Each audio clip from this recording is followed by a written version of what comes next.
creating wealth, freedom, and security using real estate investing. This is Get Real Wealthy. We're going to talk about interest rates. For Canadians, interest rates are like the conversation that you have when you go to a party and you have something to talk about. Lots of times we talk about interest rates in normal conversation, but as a real estate investor, interest rates are really important. And I want to discuss what you really need to know. First of all, interest rates matter for a number of different reasons. One is the effects that they have on property prices, at least what is said in the media. So oftentimes you'll hear something like, as interest rates increase, property prices will decrease. Well, if you go back in history and you look at what actually happened when you had 1% increases in interest rates, you may see a temporary decrease, but what often happens is you continue to see an increase in property prices. Because what you're not considering is the supply and demand issue. Governments tend to focus on ways that they can suppress demand by increasing interest rates, but if the supply isn't there and there is some demand for that product, prices are still going to go up. So just be careful when you hear the media associate increases in interest rates with increases in property prices. That could mean decreases in number of sales, but that doesn't mean a decrease in property prices. I often hear people, podcasters and video bloggers talk about decreases in sales, but that has nothing to do with property prices. So keep that in mind. But what happens to cap rates? So cap rates are a combination of different things. It's about the quality of the asset. We're talking about 5+ units, apartment buildings, different types of assets that are commercial. But when you're talking about those assets and you have interest rate increases, you're actually going to see increases in cap rates, because a third of the cap rate, the value of that, comes from interest rates. So we are going to see cap rates push up a little bit because of that. But also remember, cap rates are the quality of the asset and the location of the asset. So that's all a component of that. So what happens when we lower interest rates? So when we lower interest rates, we're actually bringing forward purchasing from the future to today. So for example, if it costs you less to purchase a car today than it may have in the past, you're more likely to purchase that vehicle today. It's the same with houses, it's the same with other big expenses. So when we're pulling forward those purchases today, we are affecting the future purchasing power, depending on what exactly or who exactly is doing the purchasing. So what does the Bank of Canada look at when they're considering interest rate increases?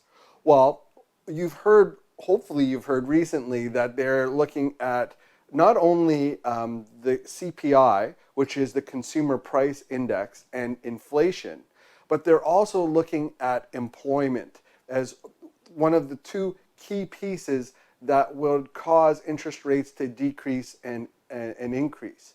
So there are other things that the Bank of Canada looks at.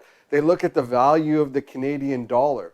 Why the Canadian dollar? Well, it affects the ability for exports, and we are often associated as a commodity-driven economy.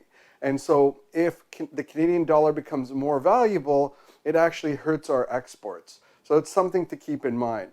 What else do they look at? They look at real GDP. So they're looking at what is the economy producing. And they're looking at what else? The US funds rate. They're looking at the output gap. Okay, so the gap between what is being produced and what is being consumed and what is being exported. Housing prices are also connected with different rules that have come in over the past. For example, if you think about what happened a few years ago in, I believe it was about 2017, with the stress test.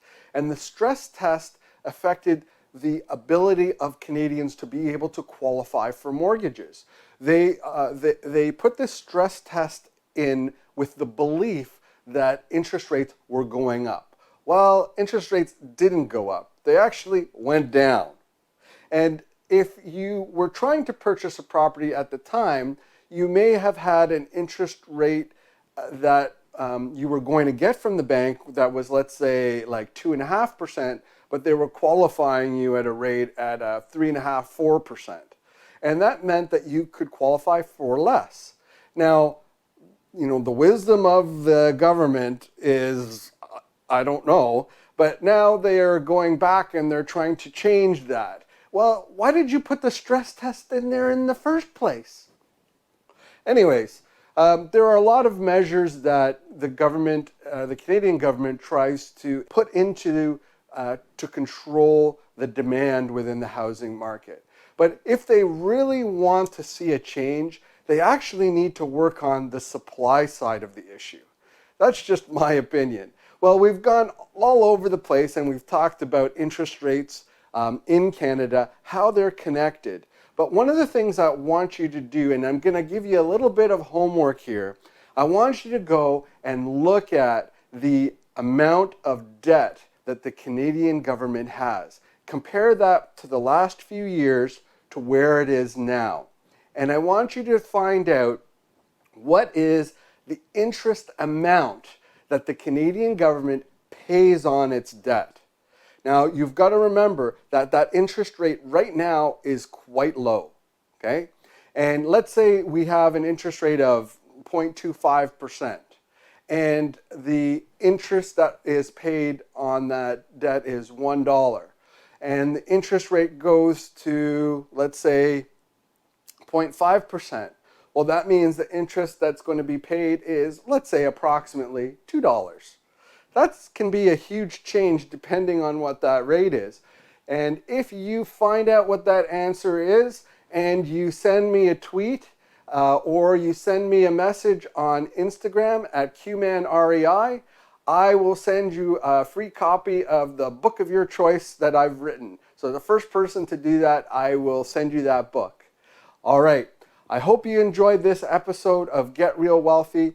If you did, make sure that you share it with other people. You give us reviews. The only way that we can get the message out is if more people give us reviews and share this podcast, this video with other people.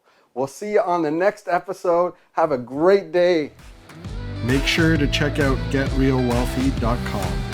Until next time, I'm Quentin D'Souza. Get out there and take action.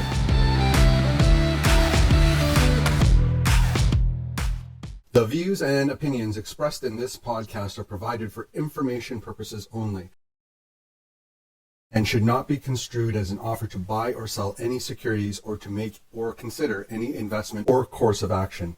For more information, go to getrealwealthy.com.